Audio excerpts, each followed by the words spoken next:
تو یہ آیت کریمہ امام صاحب نے پڑھی ہے تو میں اس کی مختصر تشریح کرتا ہوں۔ آیت پاک کا ترجمہ، آیت پاک میں 4 مضمون ہیں، ایک چھوٹی سی آیت میں 4 مضمون ہیں۔ اپنی فیملی کو نماز کا حکم دو، ایک مضمون، وَأْمُرْ أَهْلَكَ بِالصَّلَاةِ، اپنی فیملی کو نماز کا حکم دو۔ فیملی میں بیوی بھی آتی ہے، لڑکے بھی آتے ہیں، لڑکیاں بھی آتی ہیں۔ لڑکیاں کب تک؟ جب تک کہ وہ باپ کے پاس ہیں، شادی ہو کر چلی گئی تو دوسری فیملی میں گئی۔ لڑکے کب تک؟ جب تک باپ کے پاس ہیں، شادی ہو کر اس کا گھر الگ بس گیا تو وہ دوسری فیملی ہو گئی۔ لڑکے، لڑکیاں اور بیوی یہ سب فیملی میں آتے ہیں۔ اللہ پاک فرماتے ہیں کہ اپنی فیملی کو نماز کا حکم دو، وَأْمُرْ أَهْلَكَ بِالصَّلَاةِ۔ دوسرا مضمون ہے خود نماز پر مضبوط رہو، اسٹیڈ فاسٹ، وَاسْتَمِرْ عَلَيْهَا، تم خود بھی نماز پر مضبوط رہو۔ تم خود نماز پر مضبوط رہو گے تو فیملی کو حکم دو گے، اس کا کوئی فائدہ ظاہر ہوگا۔ اور اگر خود مضبوط نہیں ہو تو فیملی کو حکم دینے سے کوئی فائدہ ظاہر نہیں ہوگا۔ خود تو پڑا سو رہا ہے، بیوی سے کہا فجر کی میری بھی 2 رکعتیں پڑھ لی،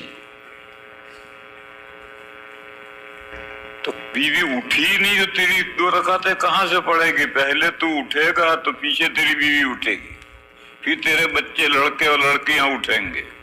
پہلے خود اٹھنا پڑے گا، نماز پر مضبوطی سے ڈٹنا جمنا پڑے گا۔ وَاسْتَبِرْ عَلَيْهَا، اور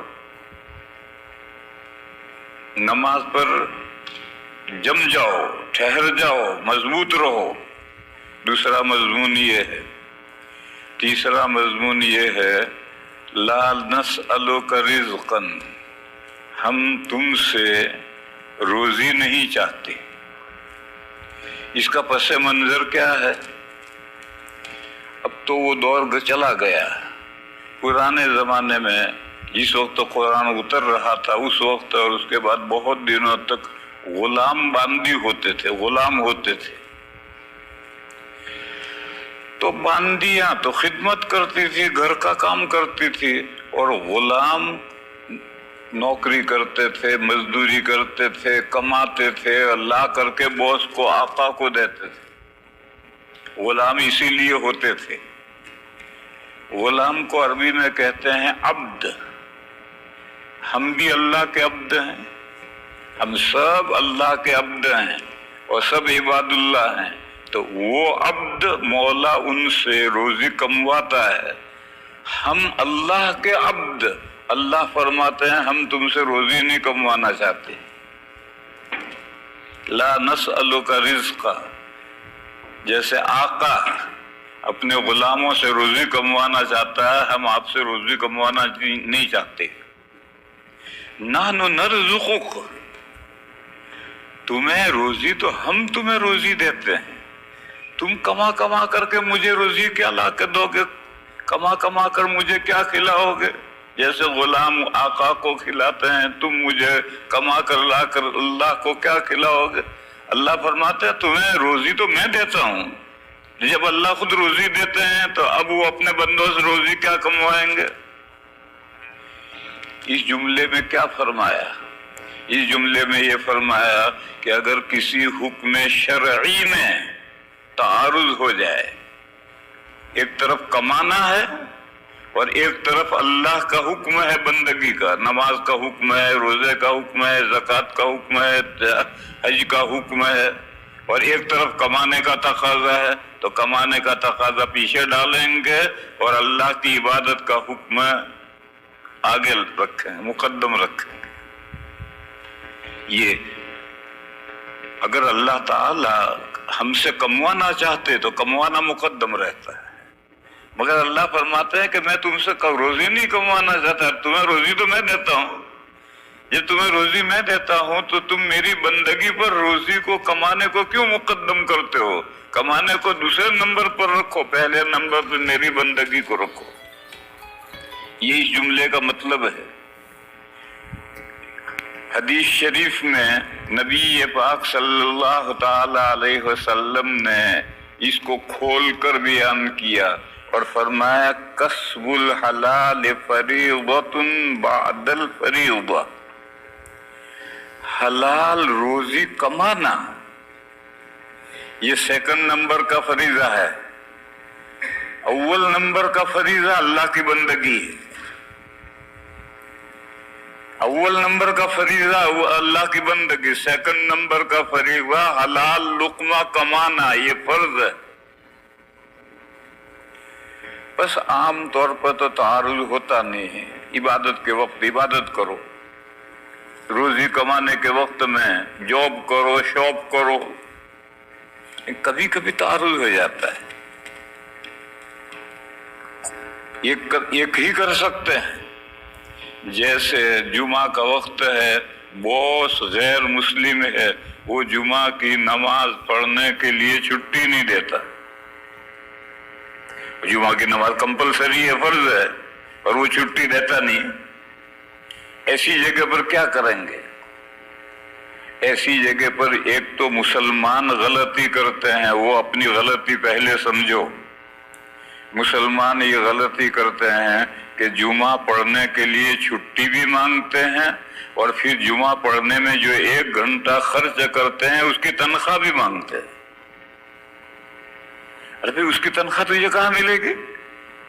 تو اپنے کام کے لیے، عبادت کے لیے گیا ہے اور تو نے اس میں جو 1 گھنٹہ لگایا ہے، یا تو 1 گھنٹے کی تنخواہ کٹوا یا 1 گھنٹہ اوور ٹائم کر۔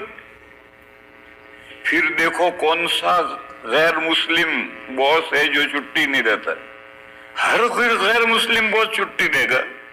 جب تم 1 گھنٹہ جو خرچ کرو گے اس کی تنخواہ کٹواؤ گے یا 1 گھنٹہ تم اوور ٹائم کرو گے تو اس کا کیا نقصان ہے؟ مگر مسلمان یہ غلطی کرتا ہے، اس کو نماز بھی پڑھنی ہے اور نماز میں جو 1 گھنٹہ خرچ ہے ہوا اس کی تنخواہ بھی لینی ہے۔ اس کی تنخواہ وہ غیر مسلم کیوں دے گا؟ باولا ہے، اس کو کیا دلچسپی ہے تمہاری نمازوں سے؟ ہاں، مسلمان باس ہو، حاکم ہو، اس کی بات الگ ہے۔ جیسے ابھی ترکی میں رجب اردگان پریزیڈنٹ آئے تو انہوں نے آتے ہی پورے ملک میں قانون نافذ کیا کہ جمعہ کے دن نماز جمعہ پڑھنے کی 1 گھنٹے کی تمام سرکاری ملازمین کو چھٹی۔ تو وہ تو مسلمان ہے، وہ ایسا قانون ان کو کرنا چاہیے، نافذ کرنا چاہیے، چھٹی دینی چاہیے۔ لیکن آپ اس کی غیر مسلم باس سے امید باندھیں، اگر وہ چھٹی بھی دے اور اس گھنٹے کی تنخواہ بھی دے تو بڑا اچھا آدمی ہے، لیکن اگر وہ چھٹی نہ دے تو آپ برا نہ مانیں، اس کا قصور نہیں ہے، قصور آپ کا ہے۔ آپ اس سے کہیں میں 1 گھنٹہ جاؤں گا اور تنخواہ نہیں لوں گا اس 1 گھنٹے کی، یا 1 گھنٹے کا شام کو اوور ٹائم کروں گا، تو فوراً تیار ہو جائے گا۔ اسی طرح سے کبھی تعارض ہوتا ہے، دکان نوکری ہے اور حج فرض ہو گیا ہے، حج فرض کرنے کے مہینہ سوا مہینہ غیر حاضر رہنا ہے، نوکری جائے گی، دکان کون چلائے گا؟ ایسا تعارض کبھی ہو جاتا ہے، کبھی ایسا تعارض ہو جائے تو پھر عبادت مقدم ہے اور روزی کمانا 2 نمبر کا فریضہ ہے۔ حدیث شریف میں یہی فرمایا گیا کسب الحلال فریضۃ بعد الفریضہ، حلال رزق کمانا کمپلسری ہے، فرض ہے، اگر یہ 2 نمبر کا فریضہ ہے۔ پہلے نمبر کا فریضہ اللہ کی عبادت ہے۔ کیوں؟ ہم اللہ کے بندے ہیں، اللہ ہمیں روزی دیں گے، کہیں سے بھی دیں گے، کسی بھی طرح دیں گے۔ رزاق وہ ہیں، وہ رزق کی کیا شکلیں بنائیں گے وہی جانتے ہیں، وہ ہمیں بھوکے نہیں ماریں گے، لیکن ہمیں ان کی بندگی کا جو فریضہ ہے اس کو مقدم کرنا ہے، اس سے کرنا ہے۔